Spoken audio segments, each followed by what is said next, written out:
Masayang ibinahagi ng kapamilya aktres na si Miss Catherine Bernardo ang kanyang bagong bahay.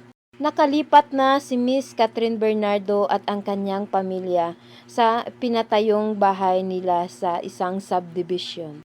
Ika nga ni Catherine, new home, new life, new memories. Pagkatapos ng maraming kontrobersyal na nangyayari kay Miss Catherine Bernardo, naging matatag siyang tao. Sobrang saya ni Miss Catherine Bernardo na nakalipat na siya sa kanyang bagong bahay at ang kanyang pamilya na matagal na niyang pangarap. Ibinahagi ni Miss Catherine Bernardo ang kanyang bagong bahay sa kanyang pamilya. Ang kanyang pamilya na todo suporta sa kanya at sobrang nagmamahal sa kanya. Ipinangako ni Miss Catherine Bernardo na hindi niya pababayaan ang kanyang pamilya kahit anuman ang mangyari dahil ang kanyang pamilya ay ang kanyang sandigan.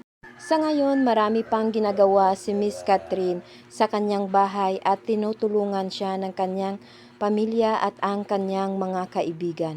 Maraming mga netizen ang humanga kay Miss Catherine Bernardo.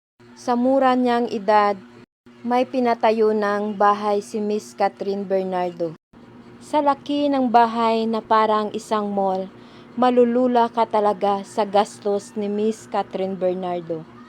Sa ngayon, masayang masaya si Miss Catherine na kasama ang kanyang buong pamilya.